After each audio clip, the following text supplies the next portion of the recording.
Recently, I was given quite the hard time by a dear friend of mine because, at least rhetorically, I refused to let them decorate for Christmas before Thanksgiving. Now, I didn't really have any authority in their life to say one way or the other, but I told them that was my opinion. Don't do this thing. And of course, he was having a bad November and was depressed and upset about a few things and wanted to decorate for Christmas and get that joy in and have it ready and willing and time. It's time for Christmas. He wants that joy. And I, being apparently curmudgeonly and too much of a rule follower, said, well, why don't you just enjoy Thanksgiving instead? Live in to the season of Thanksgiving before you move on to Christmas.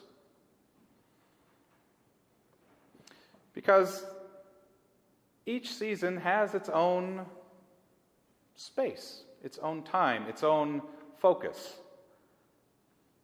And these are given to us not necessarily because one's better than the other, but rather because life is a variety of things. And the seasons help to remind us that we can't live in one space and one mode or emotion all the time. This is somewhat counter, I think, to what our consumer and retailers would have us think. I'm sure you all noticed we began in our stores to put out the Christmas things on November 1st or before. And here, I'm sure, on December 24th, we'll have things for New Year's and Valentine's Day. And then somewhere about the 2nd of February, we'll have St. Patrick's Day. And then whatever, summer blob of flags and stuff for Memorial Day and cookouts. And then back to school. That'll start sometime in July, much to the kids' chagrin. And then we'll have Halloween decorations out and ready for purchasing sometime, around Labor Day, I'd imagine. What our consumer society, or at least those who are making a profit, would like us to do is just continue to buy and buy and buy and move from one season to another. And you notice that there's not much Thanksgiving to be bought. That season gets kind of passed over. It's not given its space. And so we come today to the beginning of a new liturgical season, a new church season. That's why we changed colors. That's why I'm in purple now instead of green.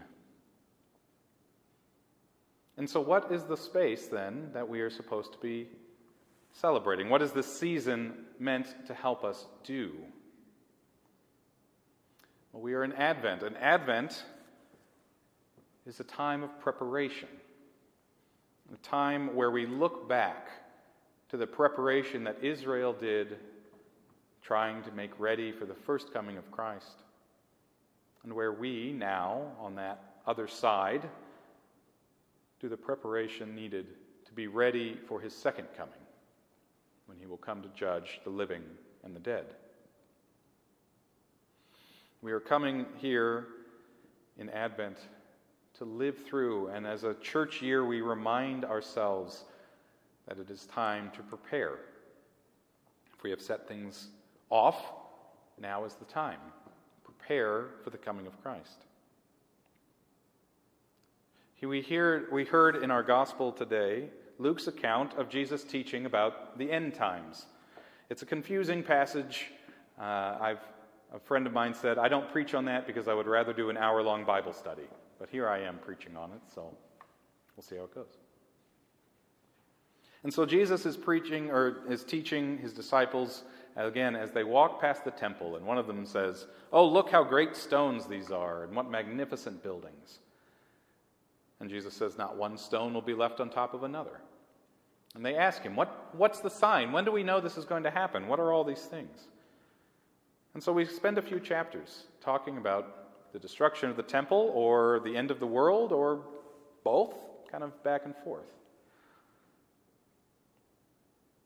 And for his disciples, his Jewish disciples, the destruction of the temple would have been the end of the world. Because how do you be Jewish? How can you be Jewish without the temple? They spent several hundred years figuring that out. Either way, Jesus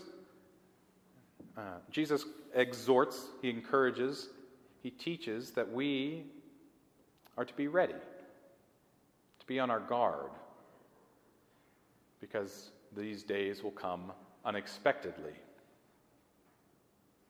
He tells us to be on our guard and keep our hearts from certain things, so that when that day comes, we will not fall into it like a trap, but rather be ready to stand. And so he tells us to be on our guard and keep our hearts from dissipation, which I did not know what that word meant until I was getting ready for this sermon, so I had to go and look it up. But dissipation, something like wasteful spending or wasteful consuming, intemperance, someone might say. Today we might say something like, keep yourself from retail therapy. The Lord tells us to keep our hearts from drunkenness. Not just the drunkenness of alcohol, but rather what it is we're trying to do when we drink too much. That is, to find our peace or to set aside the things that are bothering us.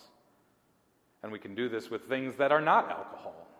Today we might also say, guard your heart from spending too much time on television or on your phone or gossiping with others.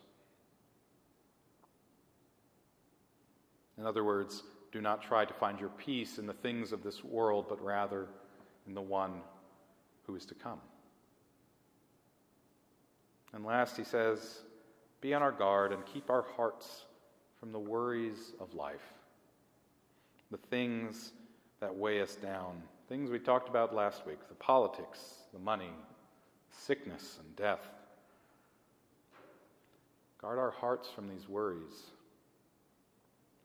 because when Christ comes, or when we meet him at our own deaths, we do not want our heart to be so caught up in these things of the world that we are judged not to be of that heavenly country. And so this is the season of Advent. We've got 4 Sundays and a few days. It is the time of preparation. It is a time to think again about those things that are weighing us down, those things that are the works of darkness, those things that will keep our heart from rejoicing when the Son of God comes again in power and great glory.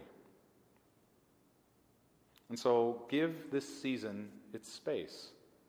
Yes, we want to rush ahead to Christmas, and there are gingerbread men and candy canes up in my house right now. It's not that the decorations aren't there. And it is a busy season, as I know almost twice as well now. But find the time. Prepare your hearts. Live into the season that has been given us in this church year to root out those things in our hearts that weigh us down, those things that the Lord will declare unworthy of his kingdom, and spend the time to name them, to confess them, and to bring them before the altar of God, that we might walk not in darkness, but look forward to the everlasting light that is to come when Jesus comes once more, not in a humble stable, but as King and ruler of all the world, and every knee will bow and every tongue confess that he is Lord indeed. Amen.